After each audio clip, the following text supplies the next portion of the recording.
Support for WCBU's On Deck comes from Jaguar Land Rover Peoria on Allen Road, offering complimentary pickup and delivery for service with every new vehicle purchase, including the Land Rover Defender.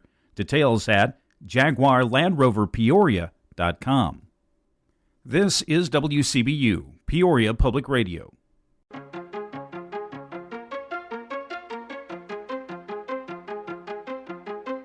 8 all-new sculptures are unveiled in Peoria this weekend. That's just one of the things you'll want to hear about to start your day for Friday, May 17th. I'm Colin Shope, and this is WCBU's On Deck.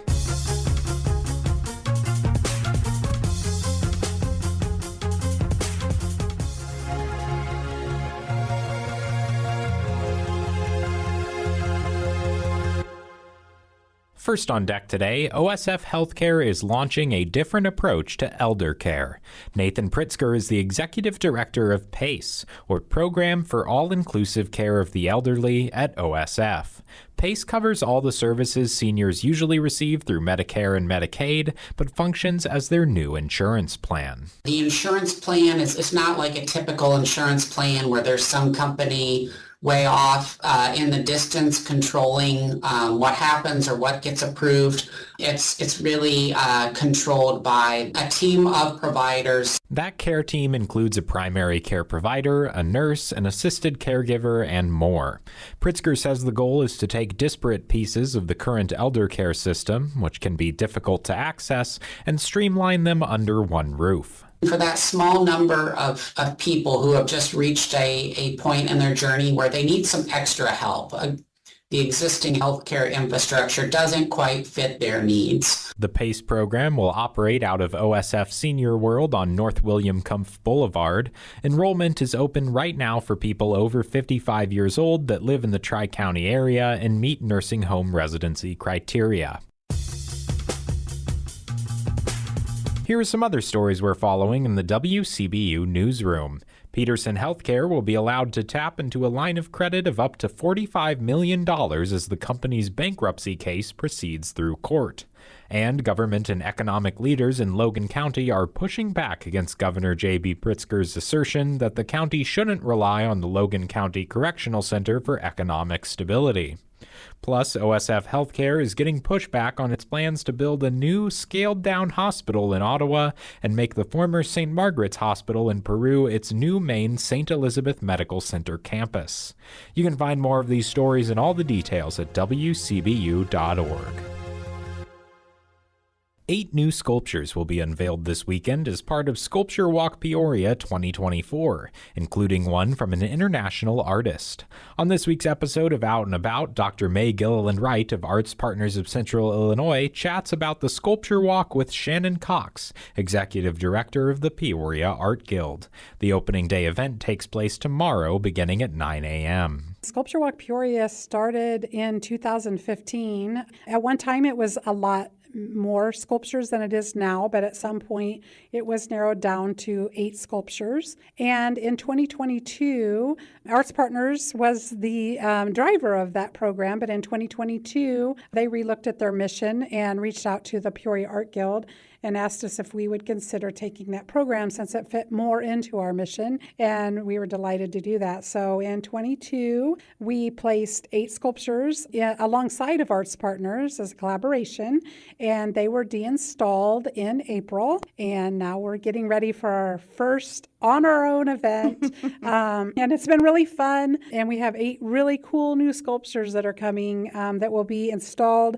May 17th, and then on Saturday, May 18th is our opening day celebration, which is going to be really exciting. Absolutely. As you noted, you have 8 new sculptures, including an international sculpture artist this year. And I am assuming that could pose some difficulties when it comes to shipping, getting the artist here, the sculpture itself. Yeah, it's been interesting. Igor Zigura from Kyiv, Ukraine, is one of the artists who submitted to our call and was selected. His sculptures have been all over the world, one in Australia and all over the place. So he has a lot of shipping experience. But anyway, getting this sculpture to the States. We've been watching it through FedEx, working with a global company. It came from Poland and then landed in Memphis and hit customs. It's been a kind of crazy 3 days because I've been working with forms from Homeland Security and art declarations and things I've never dealt with. But very exciting news this morning. I got an email that it's on the move. The artist will be flying in, so it's exciting to have him come. Absolutely. Now, this is a audio format, so we can't really describe the sculptures in great detail. So instead, what I would like to do is talk about opening day, where folks can come and see those sculptures in person. And there are a lot of activities that go along with that date. So tell us a little bit more about what is happening on the 18th. Yeah, so on the 18th at 9 a.m., we will have a dedication with a proclamation that will be read by the board president of the Art Guild, and then just a small introduction. And then the artists will all be there, so people can come and go around to each sculpture and learn about it, meet the artist. But also, in this year's, it's at the Art Guild. This year, we will have a face painter for kids, also a balloon artist. We are going to have sculpture making activities for all ages, actually. And Intuition Coffee is going to be there, and Tato's Donuts. So we're really excited. Hopefully everyone can make it to that opening day, but just in case they can't, you do still offer walking tours throughout the summer. Is that correct? Yes, absolutely. Every Saturday morning, you can actually sign up on our website, but you don't have to. You can just show up. About 10:30, John Heinzman has been doing this for years. He will take you on a free docent tour of all the sculptures and talk about them. You can come in a group. There's no cost. There's pamphlets about it out on the walk in boxes that you can pick up, and there's an Autocast app on your phone that you can listen to. And then lastly, on our website, we'll have videos about the sculptures. So there's lots of ways to look at them. You've been listening to highlights of Out and About, a co-production of WCBU and Arts Partners of Central Illinois. To listen to the full conversation, you can subscribe to the podcast or visit WCBU.org.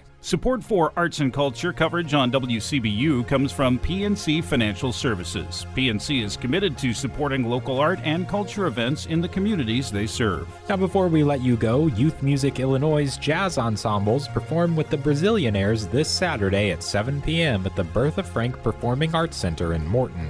Tickets are $15 at the door. And that's all for today. You can subscribe to WCBU's On Deck podcast on the NPR app, Apple, or Spotify.